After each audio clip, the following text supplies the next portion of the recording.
On that note, I want to ask you about your book, No Drama Discipline. I'm obsessed with this concept because I'm sure that everybody listening feels that feeling when our kids act up, which they all do. It's our instinct to raise our voice, to punish them, to want to take something away from them. And your book turned that idea totally upside down on its head and told me that even the way that we think about discipline needs to change. You know, it's funny. I had parents come into my office a lot who I would ask them, what's your philosophy about discipline? How do you handle, how you think about what your role as a disciplinarian is? And they all would just sort of look at me like, what do you mean? Usually their answer was, well, I knew I didn't want to do it like my parents did it, or I wanted to do it like my parents did it. Or they were like, we're for sure not going to spank, but we don't really know what to do, So it was interesting, just the idea that a lot of parents have never even thought about, why am I disciplining and what is my intentional approach to do it? Now, here's the kind of like big thesis of this book, which is, why even discipline in the first place? The reason we do it is because we want our children to become self-disciplined people who handle themselves, make decisions well without any input or without us watching. That's what we want them to do, is to become good people who are self-disciplined. The way we get them there is through many, many opportunities to teach and build skills. And the best opportunities to do that are the discipline moments where they're either doing something they're not supposed to be doing or not doing something they are supposed to be doing. Behavior is communication about what skills they don't yet have. So when my 5-year-old hits his 7-year-old brother because he's so angry he doesn't handle his anger well, his behavior is telling me I don't yet have the maturity or the strategies or skills to regulate myself when I'm this angry. Or if your kid tells you, I hate you, you're so stupid, and they're really disrespectful or unkind to you, they're telling you, I don't have the skills to handle communication in a respectful way when my nervous system is this jacked up, right? So anytime our kids have behaviors, they're basically are giving us the list of the things they don't yet know how to do. And some of that is development unfolding, and some of it is us teaching them. So if we can think about discipline moments as opportunities to teach, it can change everything. And my favorite question when you're thinking about how do I respond to this misbehavior that just happened is to ask yourself, is what I'm going to do here going to make it more likely that my child has a better chance of handling this well in the future or not? Because so many of the things we do in the name of discipline, yelling, threatening, taking things away, punishing, reactive timeouts, spanking, humiliating, all the things that are part of the whole drop-down menu of what we might do, very few of them actually do anything to build skills to make it more likely our child can do better the next time. All right, so let me give you a maybe hypothetically personal Sure, example. sure. Let's just say, for example, A friend of possibly yours. a friend of mine, Uh-huh. one of my kids hit another kid, and the other kid retaliated by pinching them back. Mm-hmm. And as a parent, we took away dessert for the week. Mm-hmm. Now, after reading your book, I know that's not the ideal response. What should we have done differently, hypothetically speaking? First of all, you have not damaged your child by taking away dessert for the week. Okay, They are thank you. 100% Okay. going to have all the same wonderful opportunities in their future than they would have had you not done that. And that's one thing I want to say before we go in is one of the things that happens sometimes when people read my books or hear me on Instagram or whatever is they think they have to be so precious about every moment and have a teaching-based reflective dialogue every time. And I am not suggesting that. You will drive yourself crazy. So Yes, I love the reminder. We are human. We all make mistakes. Oh, We are all flawed beings, right? It's okay to make yeah, and mistakes. you don't have to have a reflective conversation with your child for 30 minutes about their feelings about how they feel about putting their shoes on. Sometimes you have to pick your kid up and pick up the shoes and say, I can see you're so upset about having to leave the house. I'm right here with you while you're upset, and we are leaving right now. So Thank you we for want to saying that. bring in high limits, boundaries, structure, along with high nurture and connection. Those should go together. We need high on both. And in fact, what a lot of people are calling gentle parenting is high on the nurture and emotional responsiveness, but not high enough on structure and boundaries and limits. So I'm big on both. Okay, so let's talk about it this way. Let's just imagine your child. It's day 4. Everyone else is having dessert. And the child is sitting there not having dessert. Is your child looking around the room and thinking, you know what? I feel like I've really learned my lesson here. And now that I'm looking at everyone else eating dessert and I'm not having dessert, I'm really reflecting on what I did wrong. And for sure, the next time I'm emotionally dysregulated, when I can't even access my problem solving brain, I'm going to remember this moment and I'm going to put my brakes on and make a better choice. Okay, that's not really how it works. And in full disclosure, we don't follow through either. By the time it's day 4, we forgot what the fight was about. We forgot Exactly. why we took away dessert. Okay, well, say it's even day one. Your child is not sitting reflecting on their behavior. They're sitting there thinking how mean and unkind this is, and how left out they feel. And your kids might be mad at you. And sometimes it's not going to feel like you're building relationship when we discipline, and that's okay. You're the grown up in charge, and we build relationship and connection lots of other times. But it's not really pro regulation. It's not really pro relationship. And here's another huge way to think about this. We operate lots of times in discipline moments, like I'm taking dessert away, as if your child has paused and made a volitional, thoughtful choice about their behavior in the moment. And sometimes they are. But most of the time, the big behaviors that we end up responding to from a discipline perspective is because our child has become dysregulated. They have lost the ability to pause and make calm, kind choices and be good problem solvers, right? Their prefrontal cortex, or like in the whole brain child, we talk about they've flipped their lid, right? That part of the brain has gone offline. So what we need to do is, instead of doing something to them, like that's just a punishment, right? And it doesn't do a whole lot to build skills. We need to think about, what can I do for my child to help them build that skill, right? So depending on what the behavior was, you were saying hitting, your child doesn't typically hit. They don't walk around just hitting people, right? So that happened in a moment where they lost the ability to regulate their body and regulate their emotions. And depending on their age, that's really typical that's going to, I mean, it happens to us as grown-ups, right? We certainly do that to our children, to not hit them, hopefully, but we lose our ability to regulate ourselves, and we act insane sometimes, or we're unkind, or we're really reactive ourselves. So what I would be thinking about is, how can I use this as a teaching opportunity? So I'll just tell a personal story. So 5-year-old slaps the 8-year-old so hard that he leaves a handprint on my 8-year-old's back. So Luke comes running into the bathroom. JP 5-starred me. Now, I didn't know what that meant, but apparently it's a slang term that kids come up with, where you hit someone so hard and it leaves a handprint that the fingers are like the 5 points of a star. So I lift Luke's shirt. I see JP's juicy little hand on his back. And the first thing I do is comfort Luke. Luke, it looks like it hurts so much. I'm so sorry that happened. What do you need to feel better? And he literally looks at me and says, just go handle that demon. And so I say, Luke, you go do what you're going to do. Now I'm going to talk to JP. So I come around the corner, and JP's furious. His face is red. His muscles are tight. His eyes are wide. And so that tells me he's in a really reactive state. The brain is either in a reactive state where it can't think or process information really well or learn, or it's in a receptive state where it's regulated, ready to learn, ready to listen. So he's in this totally reactive state. And if my job, so here he is, he's violated a rule, he's hurt his brother. I could say, go to your room, I'm taking away your play date for the day. You clearly can't be with people. Or I could throw out, some other consequence or punishment. Or I could say, go tell your brother you're sorry right now. Or I could yell at him, like, I can't believe you hit your brother. Whatever the responses are.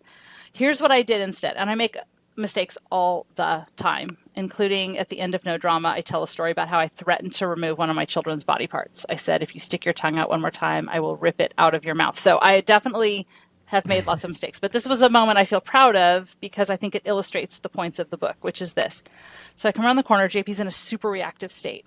The first thing I do is try to move him from reactivity to receptivity, because if I'm going to be an effective disciplinarian, and by that I mean teacher and skill builder, he has to be ready to learn. So I have to ask myself, is my child ready to learn? And am I regulated enough where I'm ready to teach? If the answer to either of those is no, it's not the right time. It's not true that we have to discipline right then and there or they won't learn. That's true of animals. It's not true of even tiny 2-year-olds or older. That's a fascinating distinction, because I think, I have a puppy, and it's true. If you don't discipline her in that moment, she forgets. But that's a great reminder that that's not the case for little kids. It's not the true case for kids, although we've been taught that, right? That's kind of common thinking for people, but that's outdated research. So the first thing I have to do in the name of discipline is to get him receptive. He has to, if he's not in a state in which he can learn, then I might as well do nothing. So the first thing I do is connect before I redirect. So I pull him to me and I just say, oh, JP, you're so mad. What happened? Now, I also know that the part of the brain that gets really activated when we're in physical pain is also the same part of the brain. It looks very similar when people are in emotional pain. So if my kid had hurt himself, I would have been like, "Oh, JP, come here. What happened?" Like I would have been really nurturing. But because it came out as bad behavior, sometimes we respond with reactivity. So anyway, I say, "What happened? Come here." And he starts to tell me his brother actually did something really crappy to him, really mean. And he's like, and I tried to use my words, but he made fun of me. So I 5-starred him. So he's really mad. Now, one other point I'll put in here.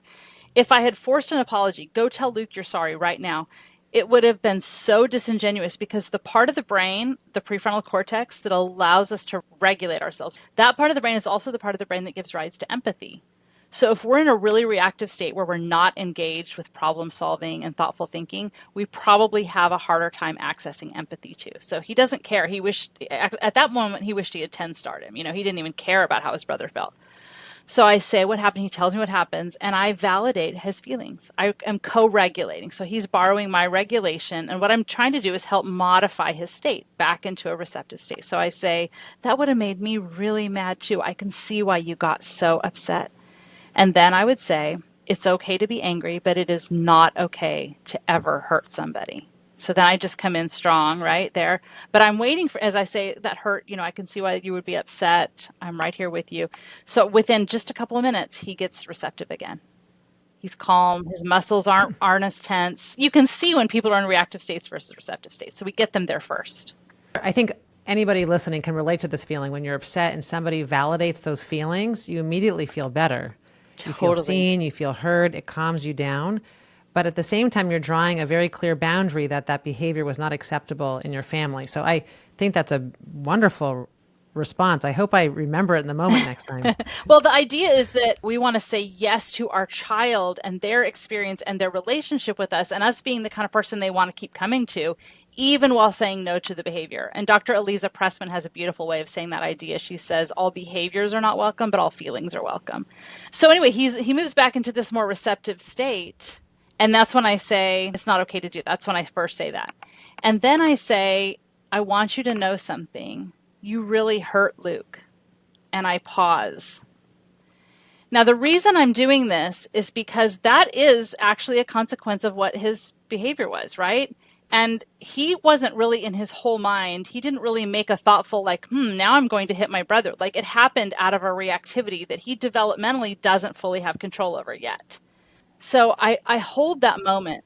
And I like how you said it because you're not trying to sound disappointed per se as you're pointing out a truth. I'm pointing out a truth. So I say, you really hurt Luke. And I pause and I allow him to feel what that feeling inside of him is. And this is actually tuning into his conscience. So there's a huge difference between shame, which is like you're a terrible person and you make terrible choices. That's a horrible, horrible thing to do to children, is to shame them. It's actually a huge predictor of mental health problems later. But there's a huge difference between that and what I'm doing here, which is allowing his natural sense of healthy guilt to get activated. And what I mean by that is, we used to have to live in tribes and in groups in order to survive the world. And so the feeling of guilt is a really uncomfortable feeling. And when we feel it, it's one of the biggest things that changes our behavior. It's the most natural disciplinarian teacher of all times, because we then are like, oh, I don't want to feel that way again. That felt terrible. I'm going to not do that next time. So what I'm allowing him to do is feel it. So I say, JP, you really hurt Luke. And I wait. And his head tips down. He's 5. His head tips down. And I say, what you're feeling right now is actually a superpower, JP. That feeling you have right now is this really, really wise voice inside of you that says that was not okay. And that is such an important voice that you have. How amazing you have that superpower, because it'll help you make good choices. You listen to that voice. And then I said, you know what? The other thing is really cool is we have another superpower in our family, and that is we can never lose each other's love. And so even though you did something that hurt Luke, you can totally go make things right with him whenever you're ready. And I will help you. And how do you think you could make things right with Luke? And then I finished the conversation. And I know this sounds like a long conversation. It was literally like 3 minutes. I say to him, okay, so I know you know it's okay. I use this phrase all the time. I know you know it's okay. It's not okay to hurt somebody. So the next time you get mad, what could you do instead of hurting somebody? And sometimes they might need help coming up with ideas. But I said, you can jump up and down to let that energy out, or you can run and yell in your pillow, or you can come ask for help. And so at the end of that reflective dialogue, did I teach? Yes. Did I build skills? Yes. Is it more likely he will think of those things in the future? Probably, as development unfolds and his prefrontal cortex gets longer. But he also got practice tuning into how he felt. He got practice going and making things right with his brother. So that is like one example of how we might take a moment that isn't just throwing out a consequence that doesn't do much to teach, but instead is thinking about, how do I make this moment an opportunity to teach and build skills? And in addition to that, it definitely sounds like through that moment and the way that you handled it, he probably feels more connected to you, as opposed to feeling scared of you, like that authoritative, commanding parenting style you talk about in your book. You're providing him an opportunity to see that you're a trusted adult figure. That is so crucial. I'm glad you gave some attention to that, Jessica, because again, the brain's an association machine. So if my child says, acts in a certain way, or says something to me, or we have an experience where he feels like, wow, when I lose control, which I can't totally help sometimes, I end up getting in trouble. And when I did that, that felt so bad from my mom that I'm going to have to, I don't know that I can come to her with as many things. Versus when I fall apart and I get overwhelmed and I don't handle myself well, someone's going to help me. Like I'm going to get in trouble versus someone's going to help me. And I think, let me give an older kid really quick example. My 8th grader came to me one night on a Sunday night at 6 p.m. In fact, when the manuscript for No Drama was due. So I was really under stress. And I was taking care of my twin niece and nephew, 4-year-old. So I had 5 kids who were 12 and under that I was taking care of. My husband was at the hospital with his dad who had had emergency surgery. It was just like a pressure cooker moment. So at 6 o'clock. That was a Chipotle night, I'm sure. Exactly. I think we ordered pizza. But my 12-year-old comes to me Sunday night, 6 p.m. And I've got all these kids. And he's like, hey, can you take me to the craft store? Now, it's because he has a project. He had to make a 3D model of a cell that was due the next morning. And of course, he had known about this for weeks, but he'd been goofing around playing football with his buddies all weekend. So at first, I was super mad and I yelled at him and I was like, you're so disrespectful of my time and you wasted time all weekend. And, you're so irresponsible. I just got mad.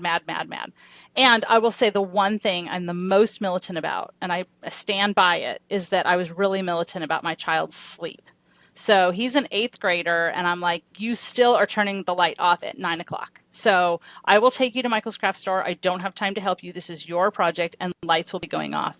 So he ended up getting a D. And this is what we call a natural consequence. I didn't call the teacher and say, make sure you give him that just happened without me doing anything. And I'm a huge fan of natural consequences. That's how the world works.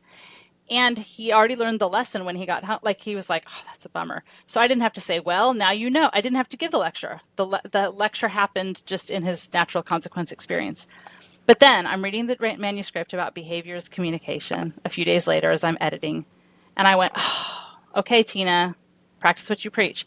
His behavior told me something. His behavior was like, hey, Mom, all those executive function skills I need around planning ahead and considering how much time I need and what materials I might need. I don't have those down yet because I'm a 12-year-old boy.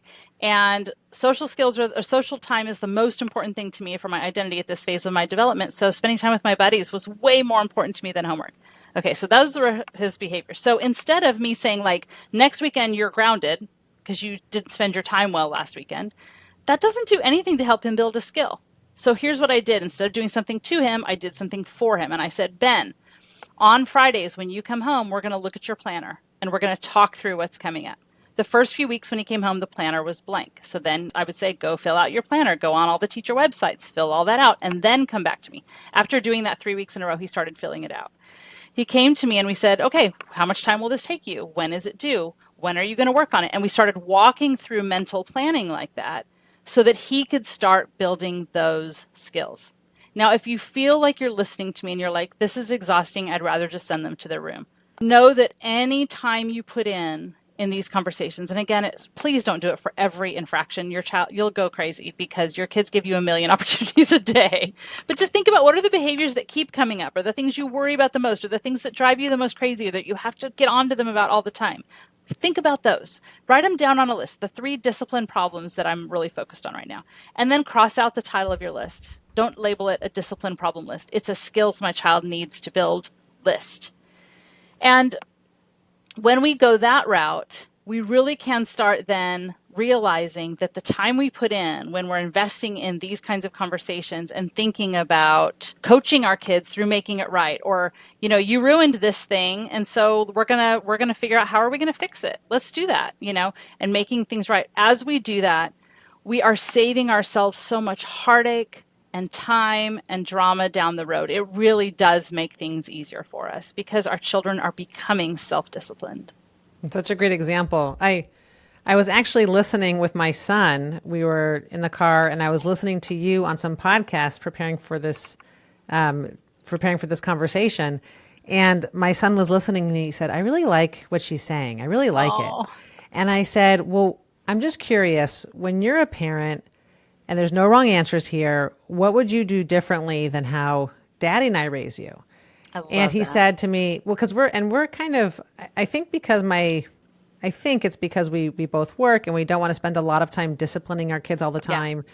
A lot of times our approach with the kids is we have them work it out themselves. I love that. They're 8, 11, and 13, and they're getting older. So when they fight, we say, you guys just work it out.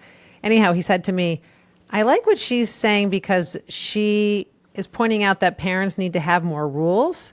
And he said, I think when I'm a parent, I'm going to have more rules than you guys do. Interesting. And so that was interesting to me because I thought he would like parents. I thought kids would like parents that are a little more hands off, let you work it out. But I do also, what I appreciate about your stories is that you give kids more boundaries. You're there during the argument. You're present. You're a participant.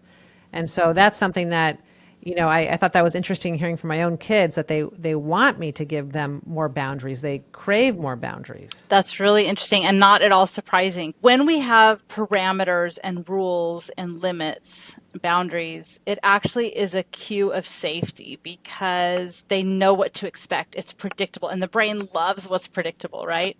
But I also want to say too, Jessica, I love that you're giving them opportunities to work things out. When you really look at the 2 ways that kids learn best, which is, remember, our goal of discipline, it's one, practicing doing something themselves, and the other is what is modeled for them.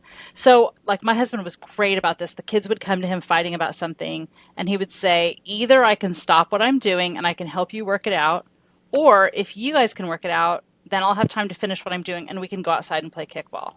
That motivated them to work together, right? So here's the thing. When do you let them work it out? When everyone involved is in a regulated state. That's when you give them an opportunity to work it out. If someone starts escalating and moves into a reactive state, they probably do need us to step in. That's a really good tip, actually. Yeah. I really appreciate that because my son was saying how it's hard for him because he's the middle kid and the older sibling can dominate, or he can feel like she's dominating. And I understand that. So, in my mind, I think if we intervened at every fight they fight a lot. They're little kids and they have a lot of skirmishes. So it'd be a full-time job. Yeah. So I think if there's one thing that kind of keeps happening, you could sit down with one or all of them and say, I'm noticing that there's a lot of conflict, particularly when XYZ. Have you noticed that? And do you have any thoughts about how we could prevent that? And I think it's great to give them opportunities to work it out, and then they may need you to step in. The one other thing I'll say too is that we often, as parents, we already have such huge mental loads. And when we have to discipline, we often then are trying to figure out, what do we do? What do we say? How do we respond? And I love, particularly like 5 and up, to have kids play a big role in figuring that out. So I, again, go back to that phrase, like, I know it wasn't okay to. So what are your thoughts about how we can make this right? And what are your thoughts about how we can prevent this from happening in the future? And let them participate in the conversation. Sometimes, and particularly as my kids got into like middle school and high school, they would sometimes ask me to go do something, like if they could go do something and I wasn't too sure about it, or they were trying to like get me to say yes to something, or they've done something they weren't supposed to do. And I often would say, let's reverse roles. You be the parent. What would you say? If, you give me the lecture, I'll be you. And what's so amazing about that moment is they start saying to you pretty much exactly what you would have said. And it's really assuring, because you're like, oh my gosh, they have been listening to me. They have internalized this, but also they're internalizing it more if they're saying it as opposed to like, oh, here she goes again and tuning us out. So I really like them to take an active role. Usually like what they come up with around the new boundary or the new rule, even when it comes to tech or things that they're really drawn to, they usually are stricter than I would be. So I love getting them involved in the discipline process as long as it's still clear that you're the one in charge. They need us to be the leaders in charge, as your son pointed out. Yes. No, this is so great. I think the points that you make are so helpful. I mean, focusing on teaching, building skills, thinking about how to feel empathy, how to have deeper connections.